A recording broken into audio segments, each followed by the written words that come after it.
It is 10:30. We're gonna do this. Woohoo.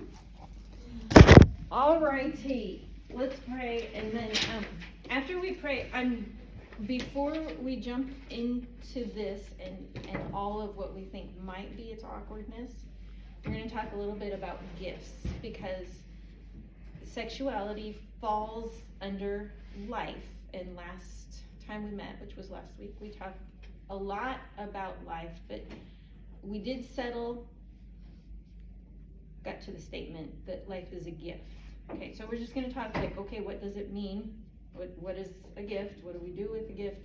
And then, like, what about when you get a gift from God?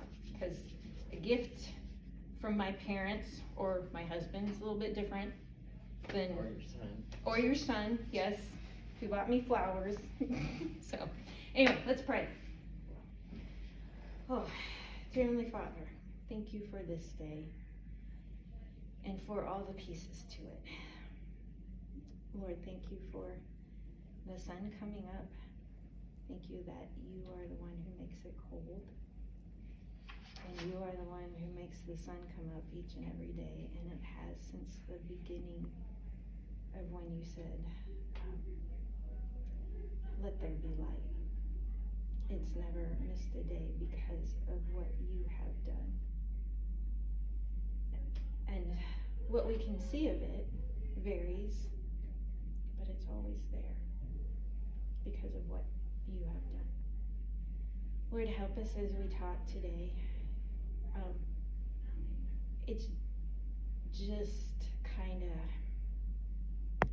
It's just weird sometimes to talk about sexuality in a group, and I don't want to misuse it.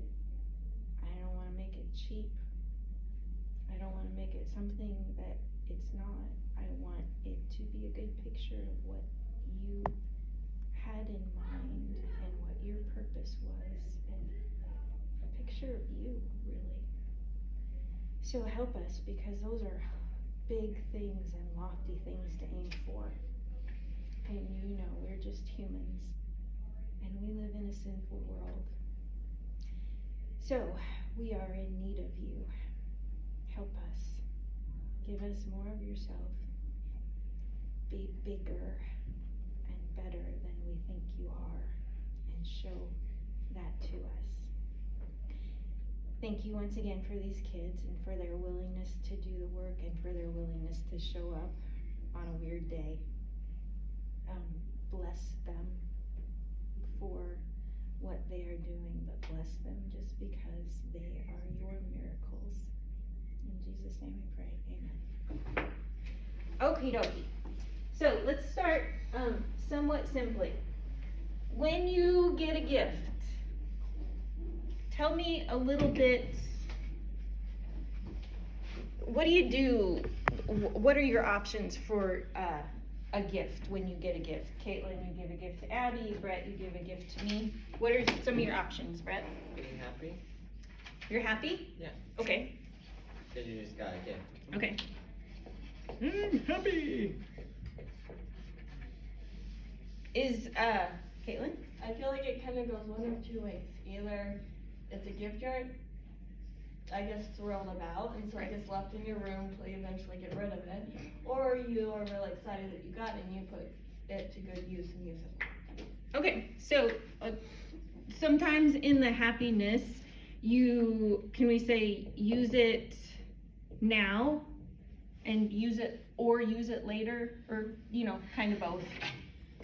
Use it later. Has anybody ever got a gift they were not happy to get? Okay, so I'm gonna say happy, not happy.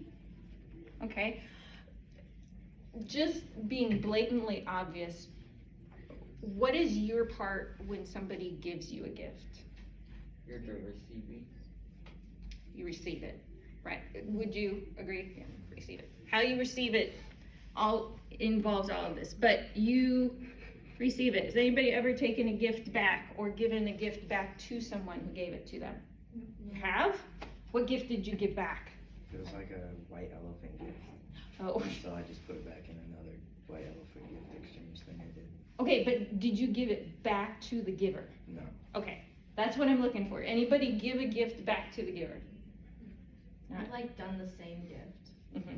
With White Elephant, totally. But, like reuse a gift, I won't give it back to the same Or like, person. if someone gives me like a set of markers, then I would give them a set of markers.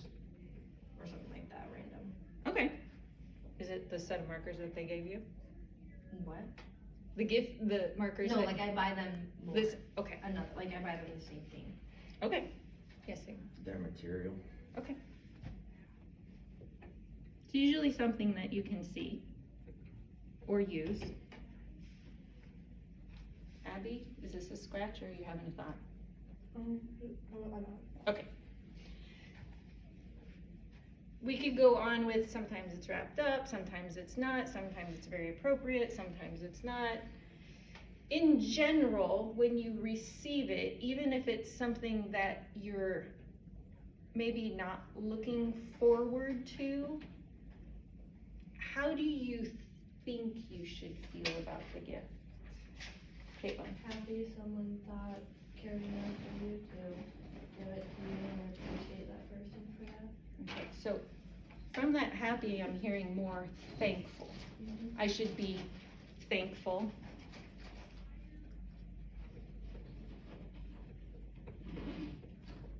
Which, that might come more from your upbringing, because then, you know, when you're like, oh, thanks for this, we kind of feel a little bit guilty. Okay, fair enough to say, it's like, okay, now, let's contrast that. Maybe, I think it's contrast, I don't think all of these work over. What about a gift from God? The first one's easy. We receive it. The gift is always good. Would you all agree with that? And why is it always good? Because it comes Because from he's a good. good. Okay?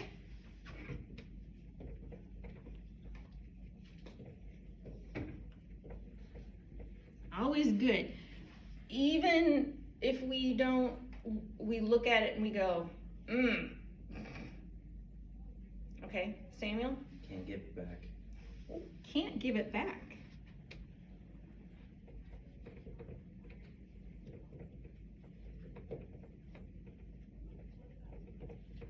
Okay, what else? A gift from God. And you can cheat and use some of those over there. Does it have a purpose? Does it? Yes, Caitlin. It, I guess, from a general aspect, it always, benefits us, and then it benefits him by, in one way or another, proclaiming your faith. Benefits us. Oh boy, here goes. Benefits God. Would you put benefits others? Yeah.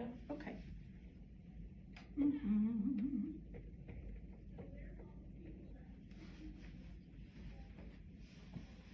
This is not going to be an exhaustive list. Samuel. It's not always material. Okay. Majority of the time it's not. Okay. I'm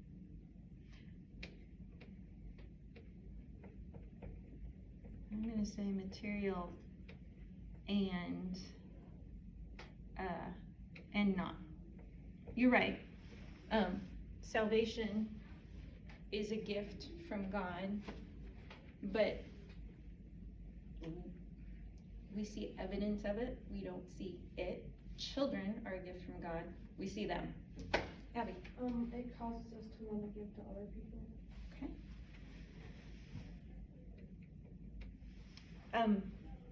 Would you say that it changes us? Could we, is that fair? You're not wrong in what you're saying, I'm just trying to make it a little bit more general.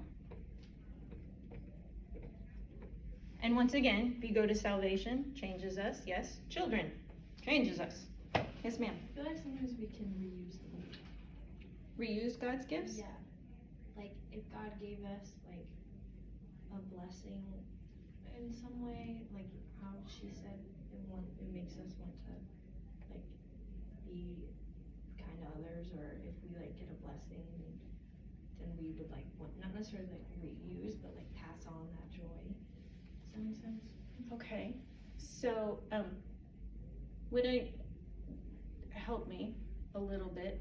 But I'm thinking when God gives us a gift, there is like a limitless aspect to it where we can give it to others and lots of others sometimes, but there's this, it's not limited to just one use. Am I anywhere Sure. close? Okay, so I'm just gonna say aspect, let's do limitless. Like a gift that keeps on giving. Yeah, that's what it's a limitless something. We could say aspect, but there is something about limitless. Like it just, yeah. It's like it comes out of nowhere.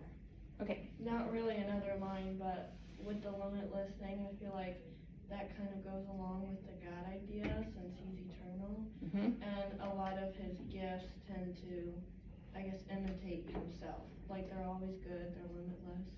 Gosh. Huh.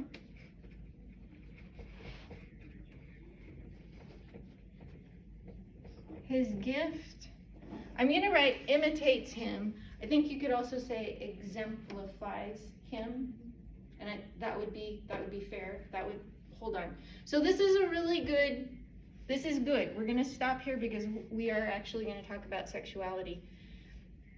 But this is good because often when we hear anything being a gift, we think of our interaction with it here on this world. But we have to think, where is this gift coming from? Now, last week we talked about life and gift from God. So sexuality falls underneath of that. That's the reason for the bad picture of an umbrella there, okay? Is that it is a separate thing, but it falls under life. Like sexuality does not matter if you're not alive, okay? So first of all, let's define it. And you can go from what it was before you read the chapter to what it was after you read the chapter. I don't think a lot of you had big differences, but how would you define sexuality? Yes, Ben. This is mine before the book, the pre. Mm-hmm. A person's identity in relation to the gender or genders to which they are typically attracted. Okay. So a person's identity in relation to the gender or genders. So sexuality happens within a group. I'm feeling like based on who I'm attracted to. Okay. Wow. That's a lot to say before. Okay. Anybody else wanna? I know this is odd and we're doing it. We're doing it. Anybody else try and maybe see it more simply? Or not? Samuel. How we define ourselves. Okay, how we define ourselves. Fair enough. Okay, after reading the book, Well, I have before. okay, either way is fine. I said it is the way that someone tends to feel when it comes to attraction. Okay. Alright. And all of you have hit something that is not wrong, so you're all hitting a part of it. Rowan, okay. Do you think it would be fair to define sexuality as male or female?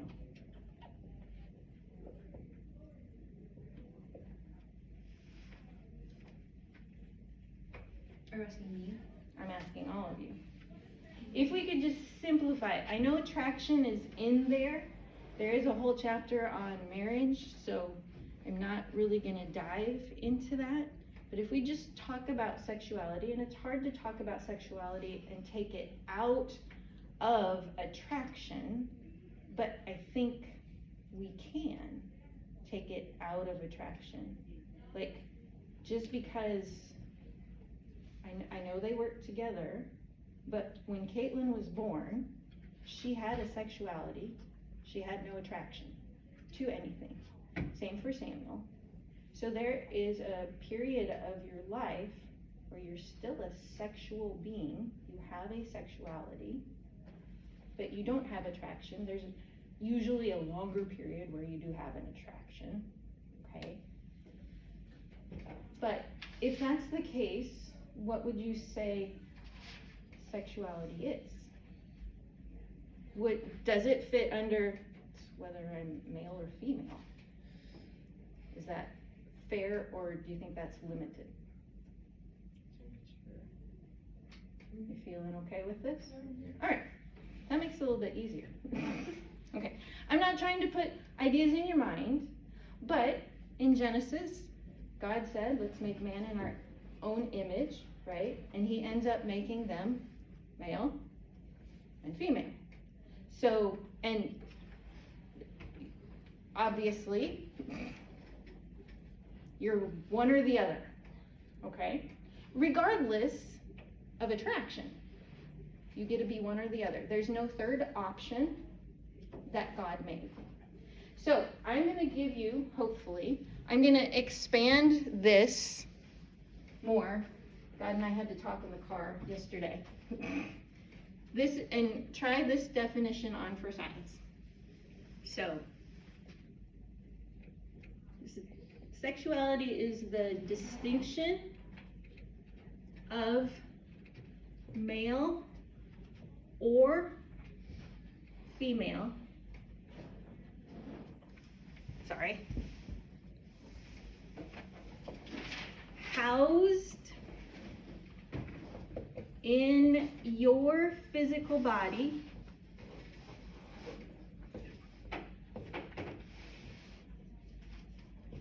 and let's get it in here, hard wired into your spirit. And I am going to use little s on spirit because I'm not talking about the Holy Spirit. So take a look at this and think if this fits. Remember, we are talking about sexuality, which is really, it's just being male or being female. So, but it is a distinction because according to God's word, he made them male or female. Never in the Bible do you see a third option. And all of that male or female is housed in your physical body. It's evident by your physical body, certain parts, how you develop, blah, blah, blah. But it's also hardwired into your spirit. In other words, when I say this, I could probably and would say, Bella will never think like a boy. And would you agree with me? If she can't think like a boy, then there's something that's totally not boy, it's female. And even if you have a person back in, oh gosh, it happened even in the Bible, so I'm gonna go with the Bible.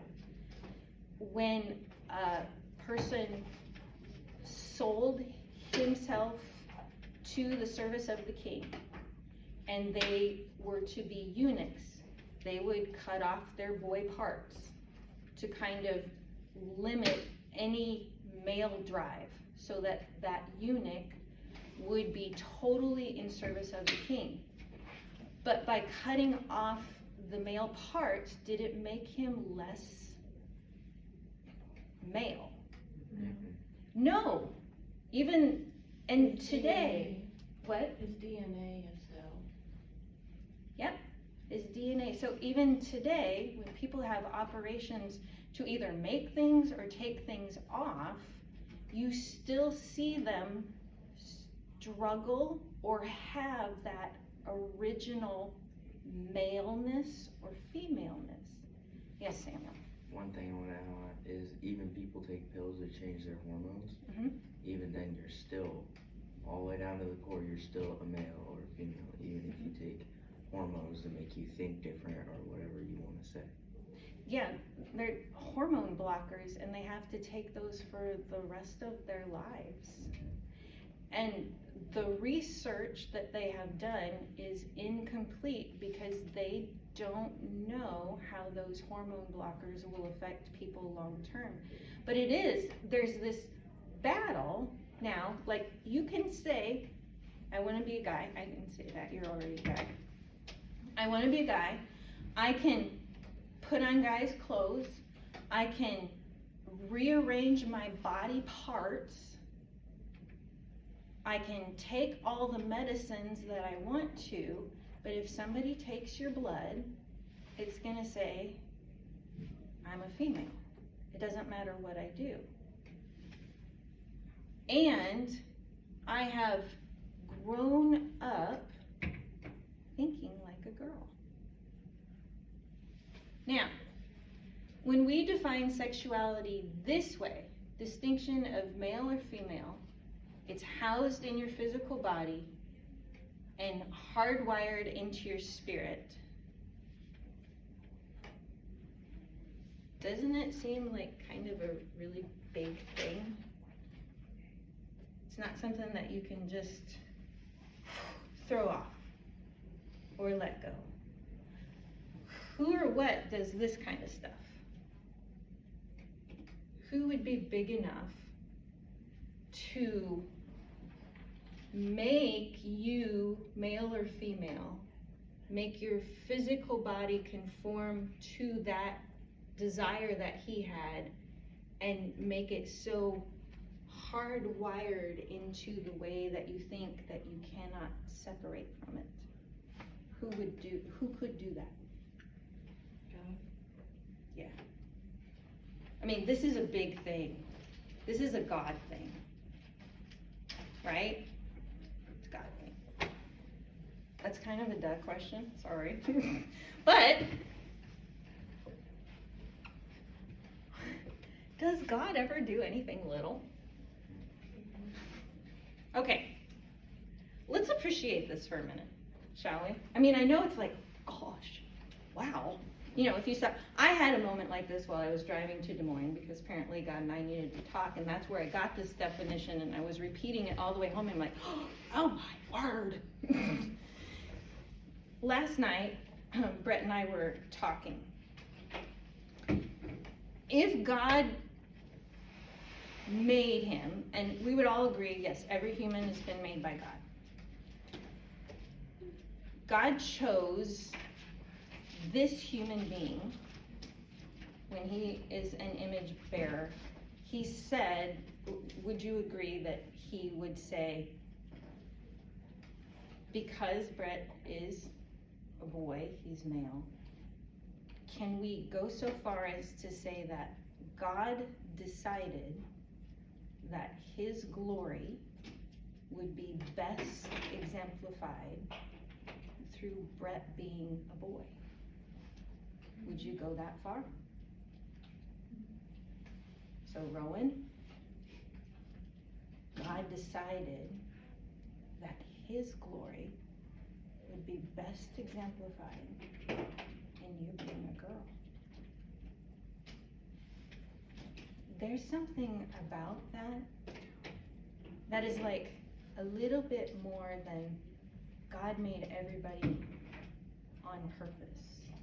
Like, it's not just he made you, you're here, but he looked at the time and the place and decided based on his story and how he's writing it, that Bella is going to show his glory best by being a girl. And same goes for Samuel, although it's not a girl, okay. God's glory is best exemplified in you being a boy. What does that do for you? How does that make you feel? Prideful. Prideful? In what way? Because I personally know I don't have to change anything. like physically, I don't have to change anything. Because God made me the way I am, so why would I take that away? God made you the way, like, on purpose. So maybe, but prideful usually has a bad connotation. Does this give you confidence in who you are? Yeah. And we can all take that as like, number one, God doesn't make mistakes. He does big things.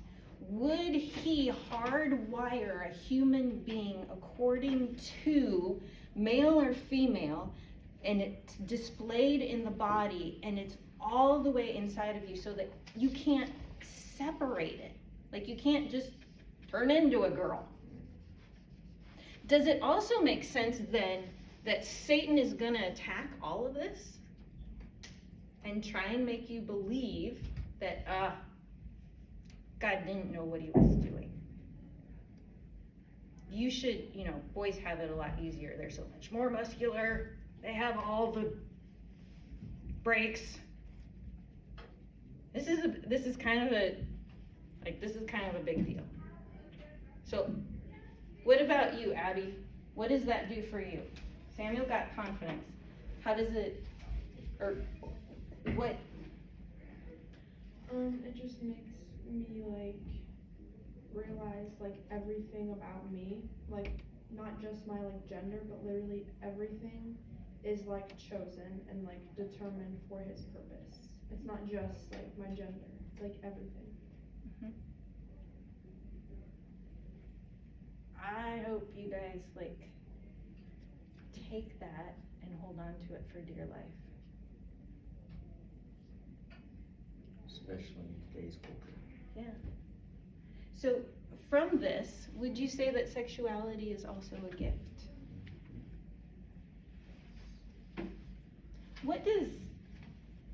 We need to move on. Okay. We'll put it here, gift. All right. So, how does God use sexuality in the grand scheme of things? And I am talking about his grand scheme of things. How does he use sexuality? What's the point of it?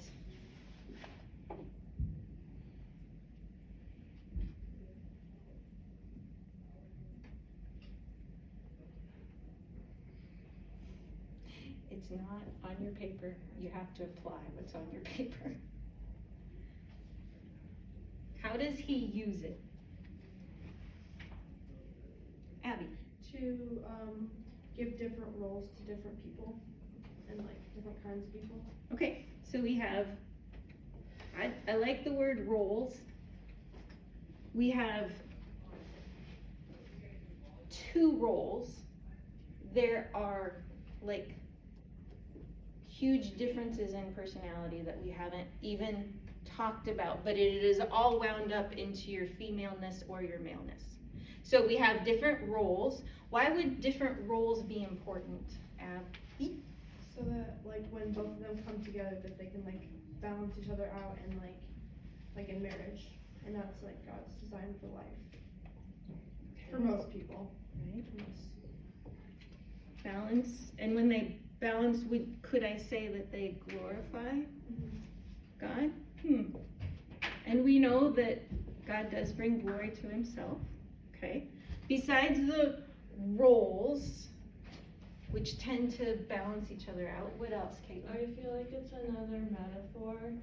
He uses a man and woman to become one in marriage. Mm-hmm. He uses different people to glorify his name.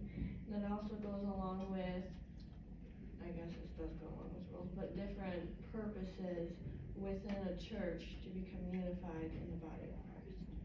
So I feel like it's another like signifying thing. Okay, so there's a lot of uniting that we see going on just in various places, and this uniting also tends to glorify God when it's done according to what he says, right? What else? Because God does use sexuality in the grand scheme of things for just it's not really a simple reason, but he did tell Adam and Eve to do what? To multiply? Multiply. So, we have procreation, or procreate, so that the human race can continue. And that important, but did you notice that you guys picked up these first? Like, girls, we are not just baby making machines. And you know that, you're more than that. There is something that is way more important than procreating, although advancing the human race, and more humans, okay, is important as well, Abby. And I feel like, it makes like marriage special, like it makes something like, it gives it like a clear like path, and like, so like at first you belong to God, and then you get married, and then you like serve your husband, and like respect each other, and like glorify God through like sacrificing yourself and things that you want. So like, I think, I don't know how to explain it, but it's like different, it gives like things you can learn, and like it gives you an opportunity to like reflect Christ. We're gonna go with that one.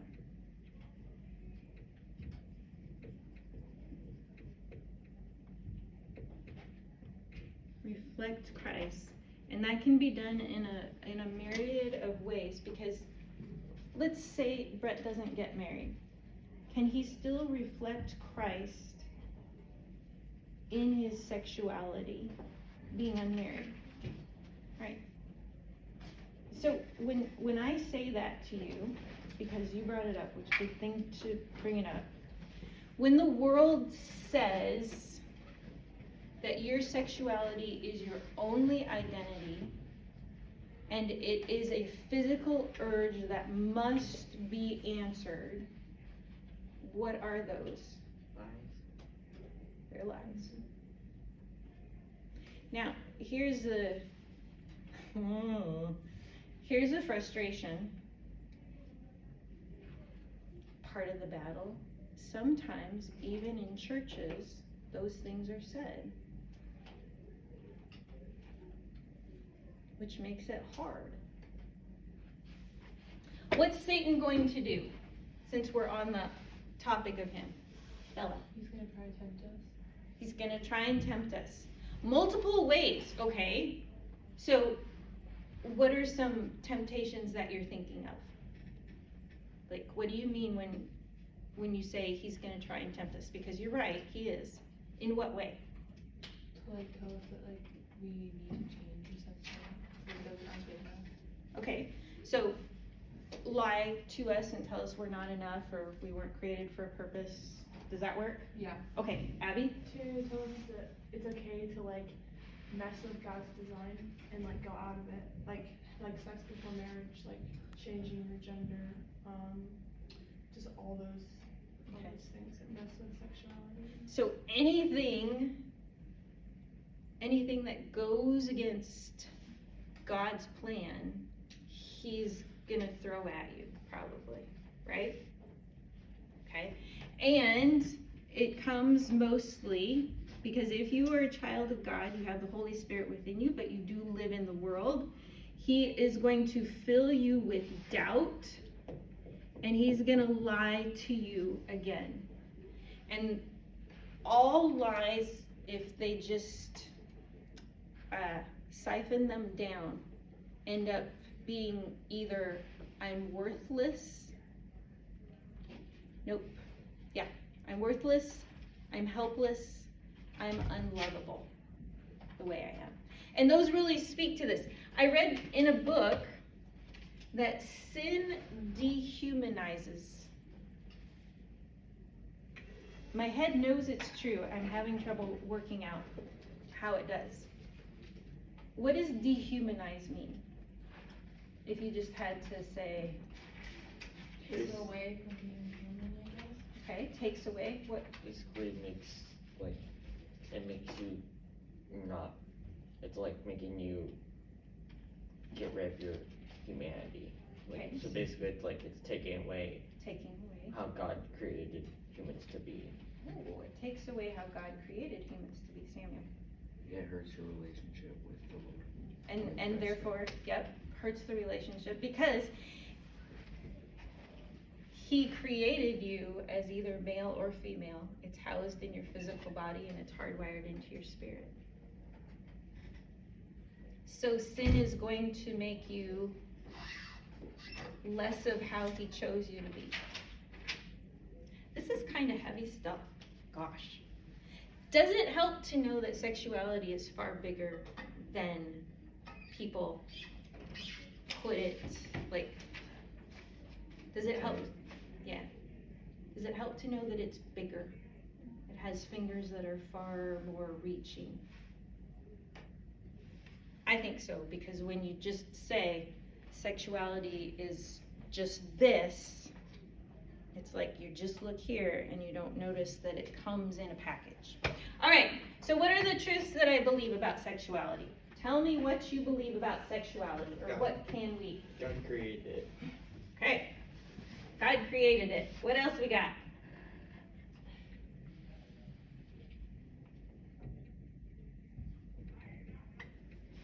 What else? Samuel. So kind of how I was taught about it is like sex in a marriage is just a little snippet of what God's love would be like. So I guess kind of like a reminder, you could say. So sexuality is a reminder of God's glory. Okay, I'll take that.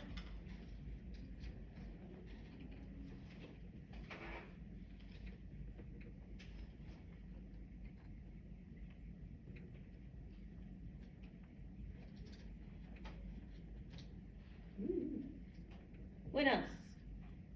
What is, and we want to stick with male or female, housed in your physical body and hardwired into your spirit.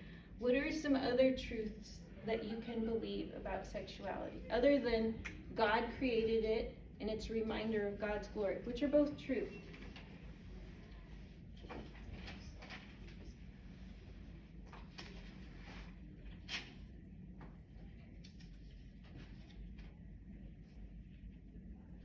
Would you go with it has a purpose?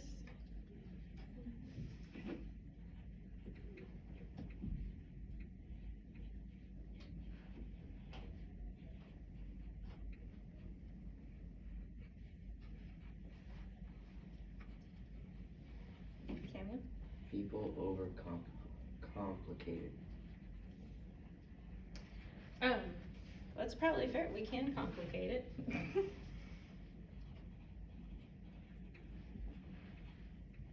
I'm going to put beware of complications.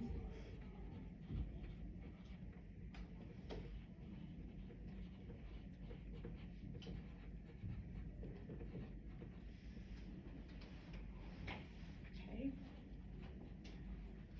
What other truths about sexuality? Abby. He designed it to glorify himself.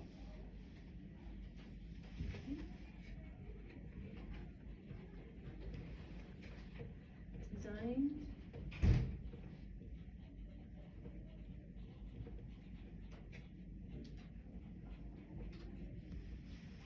I know I'm running out of room, but we have, Samuel? It's a gift. I was hoping somebody would get to that. We already haven't.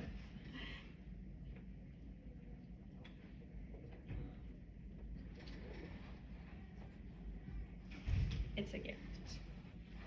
Which it's really nice that that's over here. We receive it. It's always good. Can't give it back.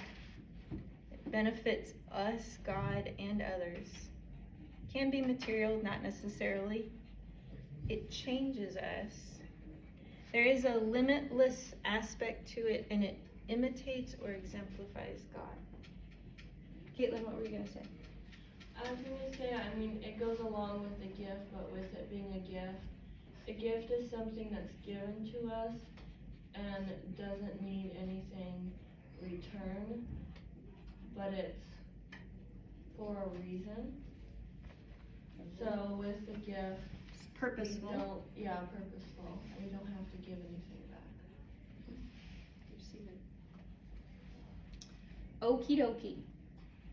Very good. So, we could go on, or I could drive the point, like we could get really bored with this, right? What's the big ask? And then I have another question for you. We have this thing, it's called sexuality, right? And your book talks about a lot of things within there.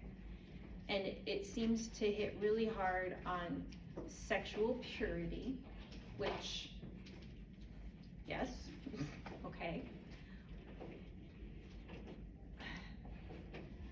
In order to hold this well, keep it in the right framework, what do we need to ask? Like last week, when we talked about life, the big ask was to see it in the right perspective, to see it from God's perspective. What about sexuality?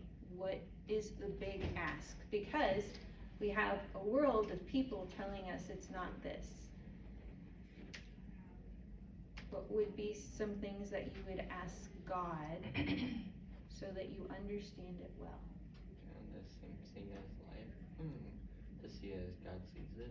Okay, that's one thing, definitely. See it as God sees it. Samuel? See the bigger picture. Because it talked about how not being pure, porn, everything will affect you in your future relationships.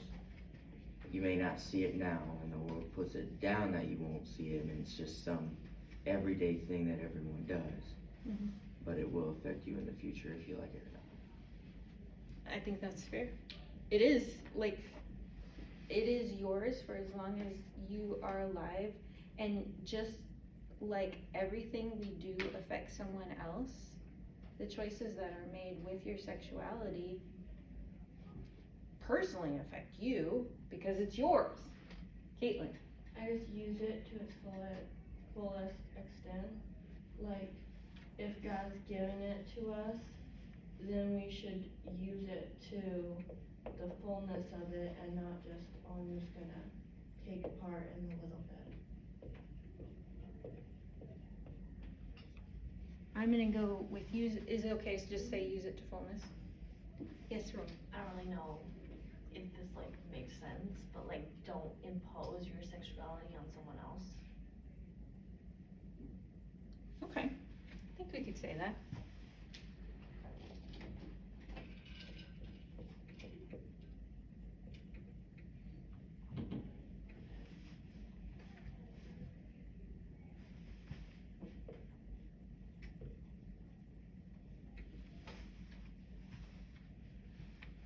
Not asking in a bad way, but can you go into more depth of what you Yep. mean by that?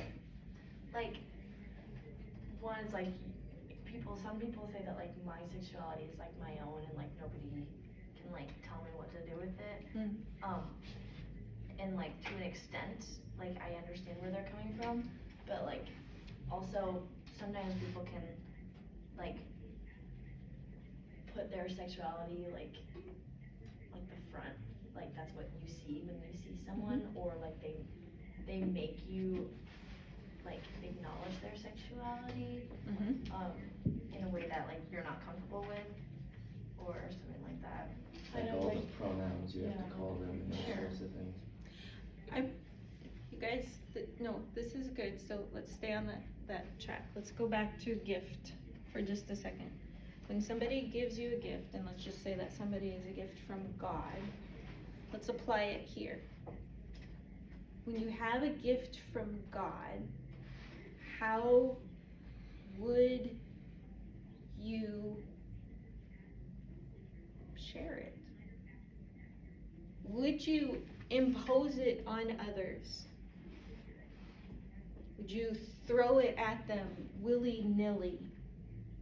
Or what do you do with it, Bella? You would just like use it wisely and like show the light of Christ through you, not like push, like not like push it on other people, but just show them and Mhm. forgive. The first thing that you do is you use it to the fullness, and that is an example all by itself. But then I think you're also bringing up a good point is when we know the truth about our sexuality, we have a something, and we often want to share that, but there is a time and a place for that sharing. Getting a gift from God means He also expects us to learn how to use it well. Abby.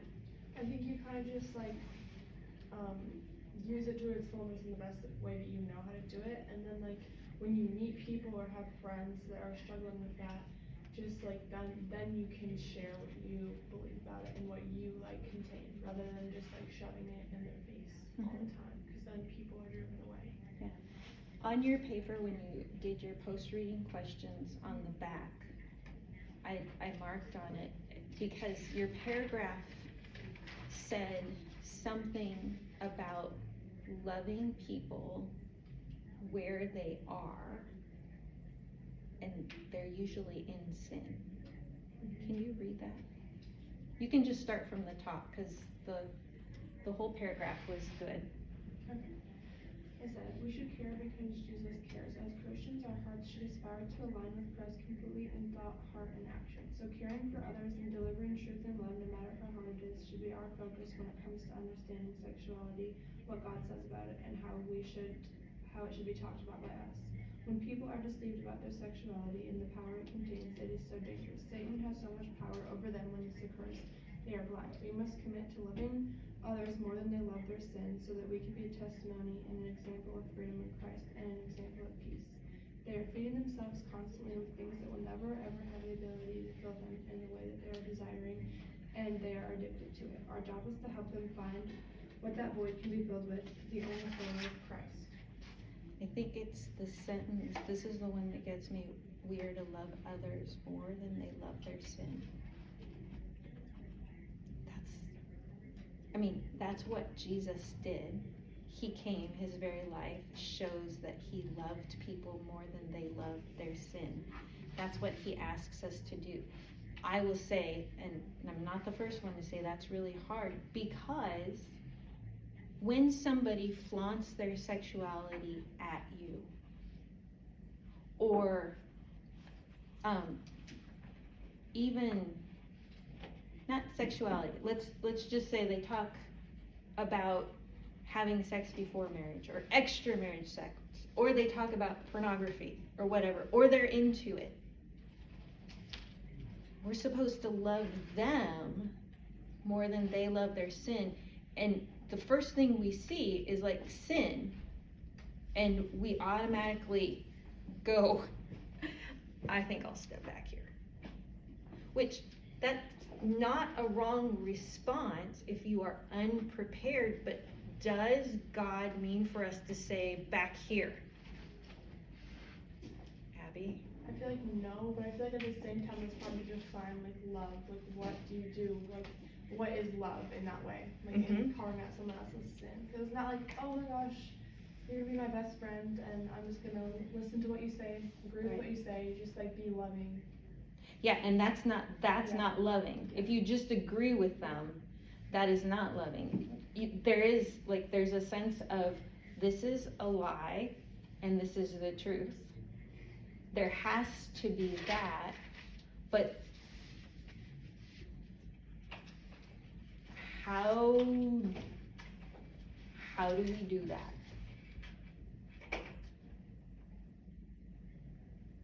That's a really hard question to ask. It's a really hard question to answer. It all starts with you.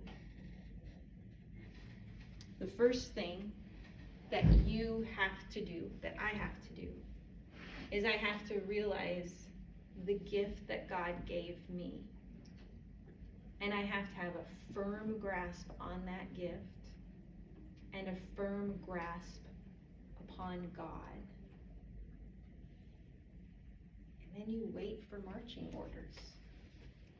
You wait for the Holy Spirit to tell you what to do. Because last time I checked, God knows everything that's happening possible and everything that's happening actual. So if he wants to speak into somebody's life and he wants to use you, he's probably gonna tell you, right? It's not just gonna be an accident. He has all this purpose set up. But it all starts with, am I aware of what he gave me, and am I aware of him? Am I listening to what he has to say? Only then can we go in well. Now, does that mean that they're going to change everything? No. That's the consistent part, is that it's not a one and done. You just keep doing it. But you will never straighten itself out. Yeah. You go, I don't know if you want to think of it as going into the battle. Sometimes people do. You have to come out of the battle to regroup sometimes, and you have to make sure that you have a stronghold of the truth that you believe in. So, any more questions or comments about sexuality that you have? Because I have a question that I'm wrestling with, and I need more perspective. Kind of fits under this, kind of not. Yes, Sam? We need to not worry about offending people. Because Within reason. everyone will get offended Yes. at what we believe. Yep. Especially now, today's culture, like, I'm gonna live for the next 50 years and it might even get bigger than what it is now. Mm-hmm. I need to not so much worry about what people think of me in that way, but I need to love them at the same time, even if they'll never think the way I think, you could say. Yeah. And I think that is the defining thing, is not worrying what they think, but striving to love them. Because you can not worry what they think and just do whatever you want to and not care. And that's not what God called us to. So, fair enough. This is a hard thing. You guys are right in the middle of it. Last thing I do want to say about this, big ask. Gotta not be afraid of your sexuality too. Using it to the fullness means not letting fear rule in that area. And there are a lot of reasons to be fearful of it, because it grows, you know. Bella, you're always gonna be a girl, but there's a time when your femaleness just like goes, whoa, and scares you and everybody else, you know. So, yeah, don't be afraid of it. Anyway, okay, let's talk about my weird question. I don't know, I feel like it's a really weird question. It's a new one for me, and I have to describe it to you a little bit, so we'll take 5 minutes.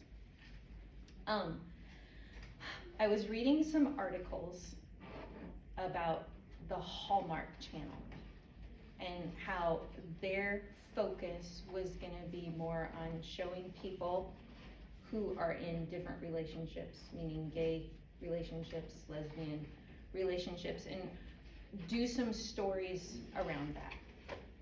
And my initial thing was, oh, that's too bad. And I started to think about that, because it's sin, and there's that initial, okay, I don't like that. My question is, I guess, kind of,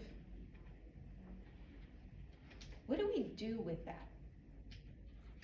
I know I get to choose what I put in front of myself. I also know that, I'm just gonna say it, gay people and lesbian people, transgender, whatever, anything other than male or female, they're not following God's truth. And I know that, based on what you said, I have to love them more than they love their sin. So I need to treat them like people.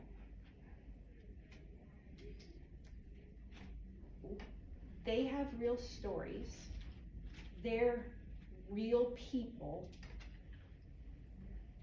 How do I balance that? Because if I say that's all bad because it's not of God, I am shunning them. But I also don't want to embrace them and say, like you said, oh, everything you do is wonderful, because it's not. How do we do this? Abby? I think like you said, like it depends on like yourself, like you find it within yourself, like following Christ, like the Lord will convict you for what you should do. That's like with yourself. But like it's something that's like so big, it's on TV, so there's like nothing you personally can really like do to change it, other than just like take a stand in the ways that you want to, and like in the ways that you feel God is calling you to. And what if it is an actual good story? Like there's a lot of stories that they just throw relationships into where it's just a bad story. Okay, it's not developed well. I'm not talking like evil story, I'm just like, there's not good acting, there's not a good storyline, there's not a good like it's just below quality is really what I mean. What if there is a movie that happens to have those things in it, and yet it's done really well? Like, My old youth pastor used to love watching Star Trek. And I feel like this kind of applies. He loves Star Trek, but he knows there's a lot of things in Star Trek that aren't as they should be, and that's kind of a lot of the show. But he loves watching it and seeing the storyline and the characters. So I guess it's kind of the same way. If you watch it, it's still good, but you know what's bad, if that makes sense. I don't And- think. And Go it's ahead. also kind of like how they do video games today. They make the games so realistic and so good looking, but like you do know that like what's going on in a video game, like in a war video game, you know what's going on. You like see all that stuff is actually real and it's actually bad, but you still play through it. I feel like there are a lot of things, not just movies, that there's good in it, but there's also bad, and we still partake in it. Not that it's bad, but there's always going to be a side of it that we know it's not right because of worldly issues. It's this probably isn't a new thought, because you guys you are dealing with this. I'm dealing with it as a parent, and the way that I grew up was you separated yourself from it, which that has a place. I mean, it really does. But at what point, like, how do you fulfill God says to love those people? How do you fulfill that? By separating yourself from them, and at the same time not being sucked into their way of life. There's a lot of things that you have to consider, and you're right, there is no blanket statement that's gonna fit it, other than you start with you first. Yes, Samuel? Having a group to fall back on. Like, so God didn't need a group to fall back on because he's God. Right. But he knew the disciples did. Right. So he made a group. So like they all lived their separate lives and had their separate battles, but in the end they all had each other to fall back on. So I think that's a huge thing, and that's really hard to find nowadays, because there are a lot of Christians that think differently. Right. And sometimes you just want to punch them in the face. But Fair. I guess just having someone, at least someone, that believes the same way you do and understands it is a good thing. I mean, at least that's how I do it. Because I got cousins that are, I guess you could say, struggling with that, and they think I'm confused. That's what they told me. I'm like, I'm not confused. I just think differently than you do. Right. Yeah. I told him, I'm like, I'm gonna love you no matter what, but I'm not gonna support you. Yeah. In what you do. And there's a certain aspect of vulnerability. I would say too, though, I think God had a group because he's triune. So he has that's just my thing, like he's got a group. He is a group, but I also don't yes, Ron. I feel like we need to also realize though that when we say, like, I'm not saying, like what you said was wrong. I'm just saying that we need to think about, like, when we say, I love you, but I don't support you in this, it's like, a friend of mine started dating a boy that she liked like 7 months after he broke up with another girl. And the friend and like the girl and my friend had a mutual friend, and so my friend's mutual friend told her, like, I love you both as people, but like I don't support this relationship that you're in. Right. And so like for my friend that was really hurtful. It was like, well, no, like you're not, like it was really hard for her to understand, like, how can you love me but not like support me, you know? And so I think it's like, as Christians, when we like think about like we love that community but we don't support all of the decisions that they make, like telling that to someone can be extremely like difficult to understand. It is, and that is part of the postmodern world that we live in, because if you're not for me, you're against me. Yeah. And so the definition of love has been hijacked, as you know, we've seen that for decades.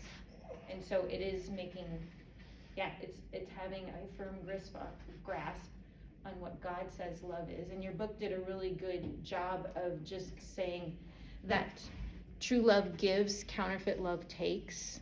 True love builds up, the other one tears down. True love takes a long-term view and sees people as persons and is shapely and glorious. But counterfeit love is only about the short term. It turns people into objects, and it's distorted. Like, there is something beautiful, even about your sexuality, that is displayed in your physical body, that's hardwired into your spirit, when you just accept God made me and you live that way. There's something beautiful about that, and other people see it. I have talked too long. Thank you. Go. Thank you.